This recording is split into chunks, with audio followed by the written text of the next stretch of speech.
Asia cup 2025 এবার একদমই বদলে যেতে পারে।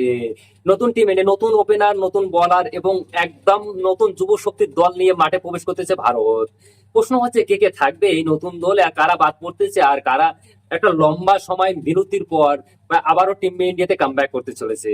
ভিডিওটা শেষ পর্যন্ত দেখবেন, কারণ আজ আমরা কথা বলবো যে টিম ইন্ডিয়ার কনফার্ম প্লেইং 11 নিয়ে। হয়তো এটাই হতে পারে কনফার্ম। এবারে এশিয়া কাপ টি-20 ফরম্যাটে হবে। বিসিসি একদম ইয়ং প্লেয়ারদের দল বানিয়েছে। ইংল্যান্ড সফরের পর টিম ইন্ডিয়া সোজা এশিয়া কাপ খেলবে। মাঝখানে যে বাংলাদেশ সিরিজটা হওয়ার কথা ছিল সেটা কিন্তু হবে না, বন্ধ হয়ে গেছে। এই টুর্নামেন্ট শুরু হবে 5ই সেপ্টেম্বর এবং চলবে 21শে সেপ্টেম্বর পর্যন্ত। চাই তরুণ দেখে নেওয়া যাক টিম ইন্ডিয়ার সেই প্লেইং 11, যে দলকে নিয়ে ভারতীয় দল নামতে পারে এশিয়া কাপ খেলতে। ওপেনিং এ থাকবে শুভমন গিল, যিনি হবেন এই দলের ভাইস ক্যাপ্টেন। বড় দায়িত্ব রয়েছে তার কাঁধে, এবং তার সাথে ওপেনিং এ থাকবে অভিষেক শর্মা।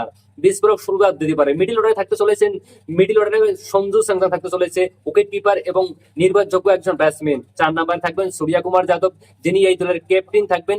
তার অভিজ্ঞতা দলকে কিন্তু অন্য এক জায়গায় নিয়ে যেতে পারে। 5 নম্বর থাকতে চলেছেন সিরাজ আইয়ার। হ্যাঁ, লম্বা সময় পর টি টোয়েন্টি টিমে ফিরতেছেন। এবার অলরাউন্ডার এবং স্পিনারের কথা যদি আমি বলি, তাহলে 6 নম্বরে থাকতে চলেছে হার্দিক পান্ডা এবং 7 নম্বরে থাকতে চলেছে অক্ষয় প্যাটেল এবং 8 নম্বরে থাকতে চলেছেন কুলদীপ যাদব।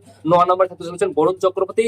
এবং পেস বোলিং এর ক্ষেত্রে থাকবে এস জসপ্রীত বুমরা ও অর্শদীপ সিং। এই দলটা যতটাই ইয়ং ততটাই কিন্তু এক্সপিরিয়েন্স রয়েছে তাদের মধ্যে। সবাই কিন্তু আইপিএল এ দুর্দান্ত পারফরমেন্স করেছে, তাই তারা সুযোগ পেয়েছে এশিয়া কাপে। ঠিক আছে, তো বন্ধুরা, তোমাদের মতে ভারতীয় দলে অর্থাৎ এশিয়া কাপে খেলার জন্য এই দলে আর কাকে রাখা রাখা মানে রাখা উচিত বা কাকে বাইরে রাখা উচিত, কমেন্ট করে অবশ্যই বলবেন। আচ্ছা, তোমাদের প্লেইং এলিমেন্টটা কমেন্ট করে আমাকে অবশ্যই দিবেন যে কে কে থাকলে খুব ভালো হবে। তো আজকে